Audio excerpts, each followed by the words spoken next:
nahihiya ako kasi hindi naman perfect yung grammar ko. Nahihiya naman ako magsalita. Di ko alam kung paano ako magbubuo ng sentence. Guys, hindi na problema ngayon yan. 1, 2, 3, 4. Alright, so these are the essential tools and softwares. Okay, so pagmasdan niyo yung screen ko, on the left side, so makikita niyo yung tools, yung mga Photoshop, Premiere Pro, InDesign.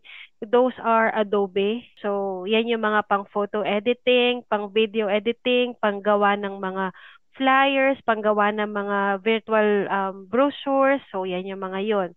So, CapCut is for video editing. Canva is create ng graphics or graphic content. So, yung mga Salesforce, KV Core, CRM Grow, HubSpot. So, yung mga yan ay mga CRM, guys. Tawag nila sa CRM si Customer Relations Management. So, yan yung mga i-access nyo. Nandun yung mga all about sa mga business na mga clients. So, yung makikita yung mga leads nila, yung mga contacts nila, kung ano yung nangyayari sa company, doon yung makikita yun. Yun yung tinatawag na CRM. Bibigyan kayo ng access doon. Okay? So, doon yung makikita lahat. Okay? So, WordPress sa mga nagwe-website editing. So, ang best friend guys, kung hindi nyo pa masyadong alam si ChatGPT, ngayon pa lang mag-umpisa na kayong pag-aralan ang ChatGPT. Sasabihin nyo kay ChatGPT kung anong gusto nyo. Nahihiya ako kasi hindi naman perfect yung grammar ko. Nahihiya naman ako magsalita. Di ko alam kung paano ako magbubuo ng sentence o kaya ng ganito, o kaya ng application letter. Kasi baka mamaya yung grammar ko is not correct. Guys, hindi na problema ngayon yan because we already have ChatGPT. English is not our first language, 'di ba? So, alam nila na we're not perfect. So, Facebook, Meta is ginagamit yan sa mga pagpo-post sa Facebook ng mga businesses. So, Meta Business Suite is usually for businesses. Twitter, which is X na siya ngayon. So, yeah, may mga client tayo na they need constant posting sa mga social media platforms na yan, 'di ba? Instagram, Twitter, LinkedIn. Ang LinkedIn is more on professional side of posting. Ang nilalagay niyo lang sa LinkedIn is yung puro mga tungkol sa work related. So naghanap kayo ng trabaho, you can always find jobs in LinkedIn. You can search for virtual assistant positions there.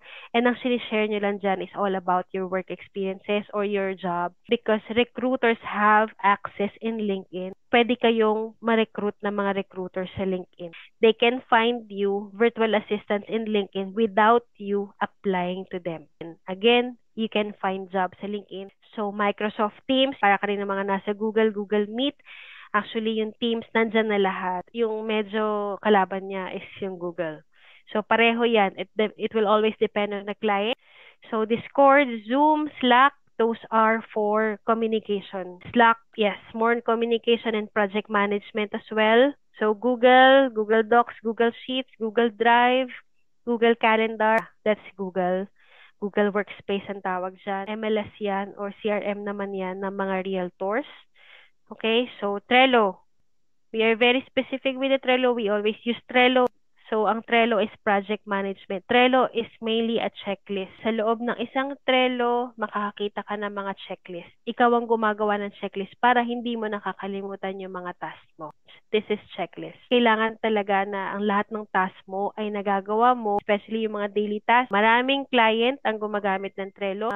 PayPal, Wise, gumawa na kayo ng mga accounts. Right?